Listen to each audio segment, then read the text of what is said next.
I am a woman who believes in blueprints, in spreadsheets, in the comforting, predictable arc of a 5-year plan. As a financial analyst, my job is to mitigate risk, to build secure, logical futures out of the chaotic variables of the market. For 8 wonderful, stable years, my husband, Leo, was my partner in that construction. He was a graphic designer. His creativity was the beautiful color inside the strong, sensible lines of the life we were building. We had a plan, a good one. Then, 6 months ago, without any warning, he walked into the center of our carefully constructed life, picked up a metaphorical sledgehammer, and brought the entire structure crashing down around my ears. He quit his job to become a full-time artist. And his chosen medium, it seemed, was garbage. It happened on a Tuesday, a day of the week so unremarkable it felt like an insult. He came home, sat me down at the kitchen table we had assembled together, and told me he was done. He had given his notice. He said he had a new calling. I laughed, waiting for the punchline. But his eyes, usually so full of light and easy humor, were burning with a feverish, terrifying intensity I had never seen before. There was no punchline. The next morning, the man I married was gone, replaced by a ghost who haunted our spare bedroom.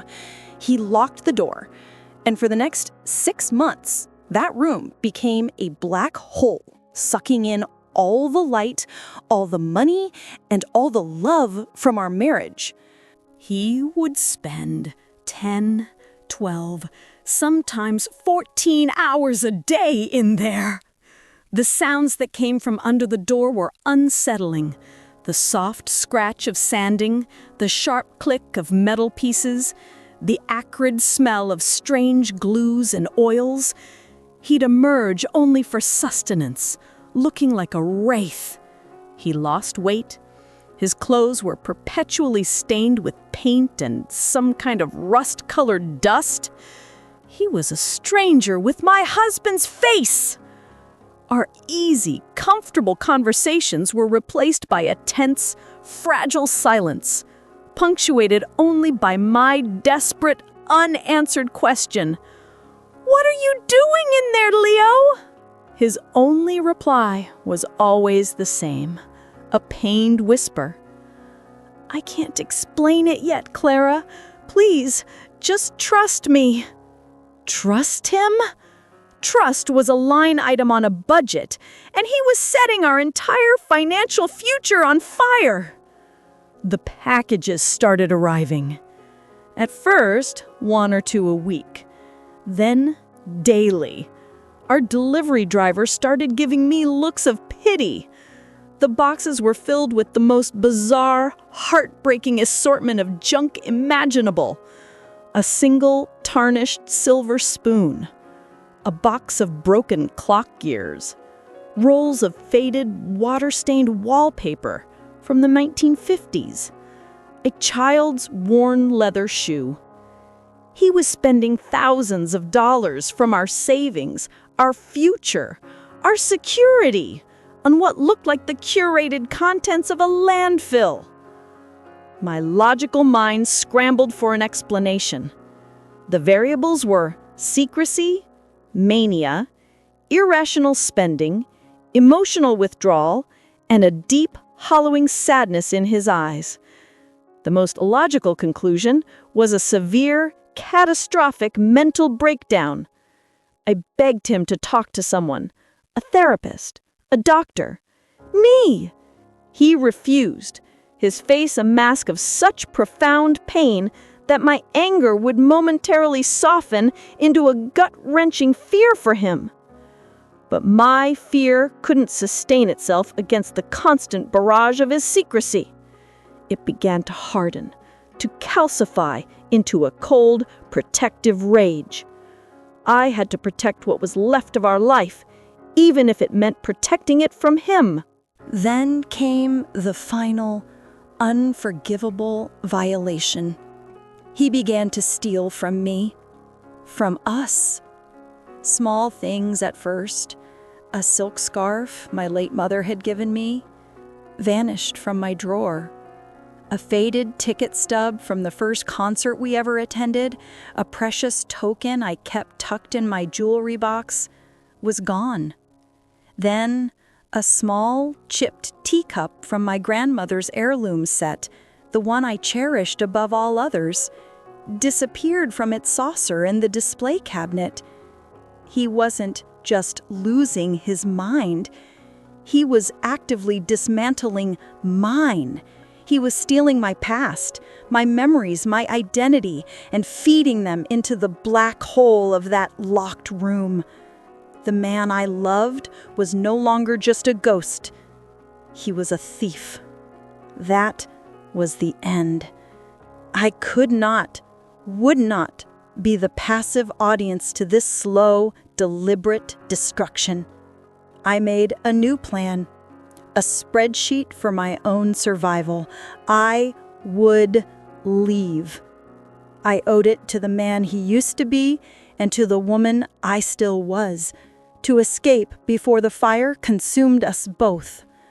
The night I planned to go, my bag was packed and waiting by the door. He was in his fortress, as always.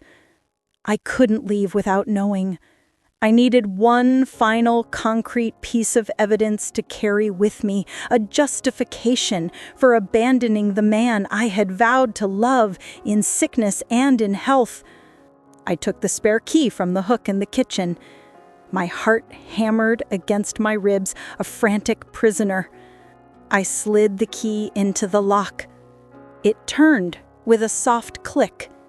I pushed the door open, bracing myself for the smell of decay, for a scene of pathetic, chaotic squalor that would confirm my decision. But the room was not chaos. It was a cathedral.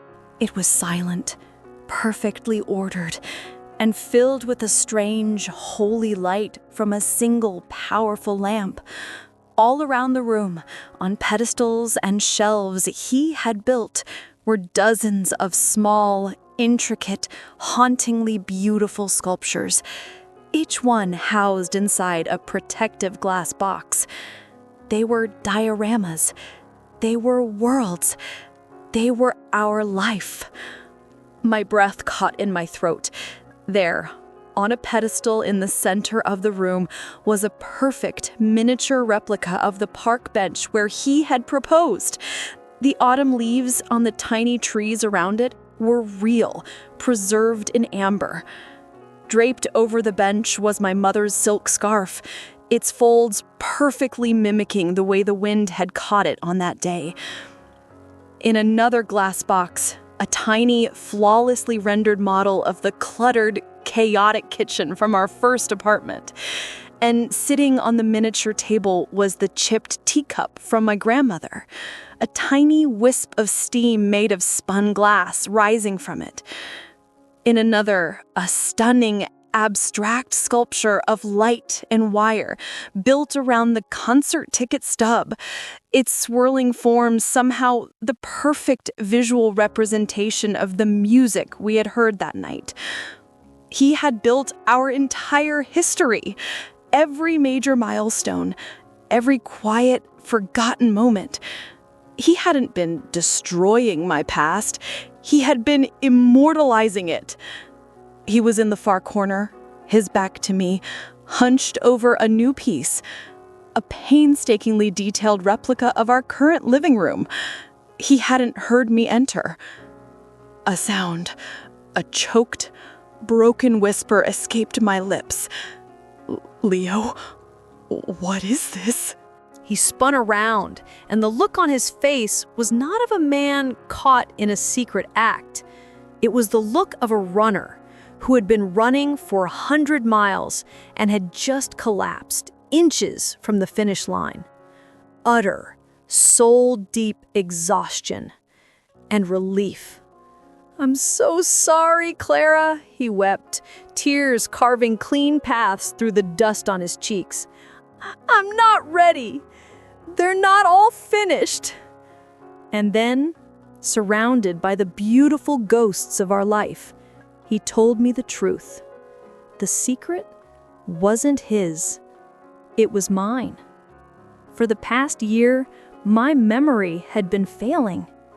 I hadn't seen it, or I hadn't wanted to. Forgetting where I put my keys, asking him the same question twice in an hour, dismissing it all as stress, as overwork. But he had seen it. He had seen the flicker of panic in my eyes when I would lose the thread of a story. He had started keeping a quiet log. The final proof was a brochure for a top neurological specialist he found in my recycling bin. A brochure I had absolutely no memory of ever picking up. Terrified, he had gone to that doctor himself. He described my symptoms, pretending they were his own, just to get an audience, to get information. The doctor's words had been a death sentence. A rare, aggressive, early-onset neurodegenerative disease. A disease that begins by meticulously erasing memories, one by one, until the entire library of a person's life is just empty shelves. He knew that if he told me, my practical, logical mind would shatter. The fear of the diagnosis, the terror of the unknown, would be a prison far worse than the disease itself in its early stages. So, my brilliant, beautiful husband made a plan. A selfless, insane, and profoundly loving plan. He quit his job to race against the encroaching darkness. He wasn't building junk sculptures. He was building a memory palace, a physical, tangible, interactive mind for me. He had researched for weeks, learning that strong sensory triggers, a familiar object, a specific scent, can sometimes forge a temporary bridge across a damaged neural pathway. The junk he had bought wasn't junk. The vials of oil were the exact scent of the night-blooming jasmine that grew outside our first apartment. The antique lace was the precise texture of the tablecloth at the restaurant where we celebrated our first anniversary.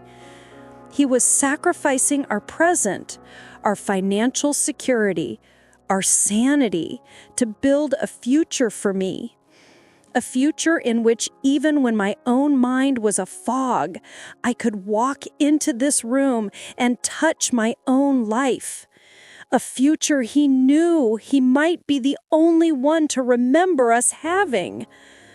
I looked at this man, my husband, this beautiful, crazy stranger, standing amidst the heartbreaking relics of our love, and the cold, hard anger that had been my shield for months melted away, leaving me exposed and shaking with a love so vast, so fierce, it felt like it could physically hold back the coming night. I walked past him to the unfinished sculpture of our living room. I picked up a tiny, half-painted replica of our favorite armchair. My hand was steady. "I got the color wrong," I said, my voice thick with unshed tears. "It's a little more faded on the left arm from the afternoon sun." He looked at me, a watery, broken, hopeful smile spreading across his face. "Okay," he whispered, "show me."